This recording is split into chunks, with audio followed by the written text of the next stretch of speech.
Does the need for connection drive you to succeed? This is for my son.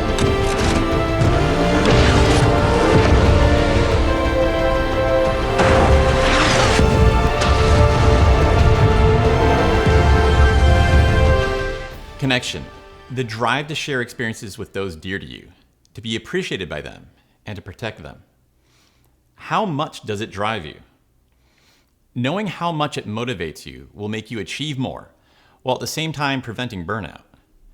If it's one of your primary drivers, your deeper understanding of connection will begin you steering towards work that you'll naturally succeed at, where you won't need to use willpower and discipline to outperform others. It'll also reveal places in your current job that you can use your desire for significance to fuel you right now. Even if you're not driven by connection, confirming that will let you skip years of grinding on work that would be twice as hard for you, and even once you reach the top, would just leave you feeling empty. All right, to discover how much you're driven by connection, let's sit with what that desire feels like. Your values are on an emotional level. So we'll spend a few minutes with that feeling by looking at two movie heroes that lived a path driven by connection and followed it to victory. Dominic Toretto in Fast and the Furious was fiercely driven by connection. And being driven is something this man knows a thing or two about. But the one thing that he loved more than cars was his family. I don't have friends. I got family. Everything he did was motivated by his love of family and friends. He always protected them and brought them together.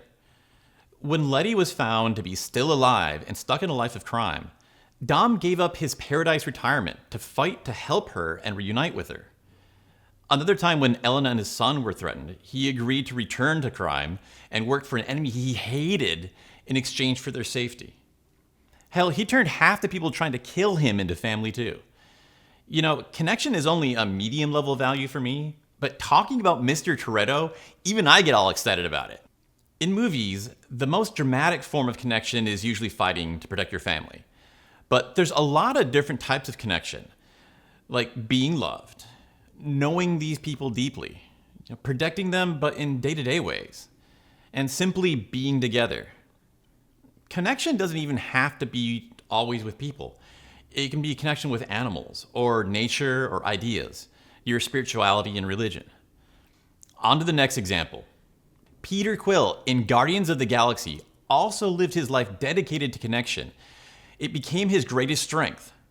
His love of his Walkman that he was famous for, that he risked his life to save, is because that object was his connection to his mother. Hooked on a feeling, Blue Swede, 1973, that song belongs to me! At one point, he risks his life and gives himself up to capture in order to save Gamora. His irresistible passion for connection became a gravity that drew everyone around him closer, eventually forming a crew and a family from the people who started off as enemies. In the end, it was them uniting that allowed them to hold the Infinity Stone, which was the way that you were able to defeat this near godlike Ronin. So, how are these regular schmoes in a superhero movie at all, with people like Thanos and Thor? It was their exceptional connection. Remembering those stories, how did you feel? How much do you feel the draw to connect with those around you, to be loved, to share things with them, to know them and to protect them? Hollywood gives us extreme examples, but there are opportunities in many careers to be fueled by connection. Let's look at some examples and you'll start noticing opportunities that you've overlooked in your current work that can tap into your need for connection. Using your gift to be a competitive strength. Do you have any regular clients or customers at your job? In retails, bars, and hospitality, higher-end sales, this is pretty common. And you can take an extra step to get to know them. Treat them as more of a friend than just a customer, like Quill would. Tapping into this connection motivation will give you more energy while you're at work. And it could turn into networking opportunities that benefit you down the road in the future in ways you can't even imagine now. In your current job, are there any opportunities to teach or mentor junior members of the team? This is something that you can find in a lot of jobs, and it can be a place of great satisfaction as you see them succeed and grow because of the help you've given them. It's also a very highly valued skill. If you manage to pull this off and help the people around you become better through your connection with them, that's going to be seen as a really big contribution that you make to the company. Another common thing that you can find in places that you might not expect is event planning. Setting up the social events or the team building events for your group. This can be the one thing that sets you apart from the rest of the team. Extra value that they don't want to live without. Finally, in business, connection is a massive skill. Networking, getting clients, hiring, almost every vital thing that you have to have in a business or entrepreneurship is cored in connection.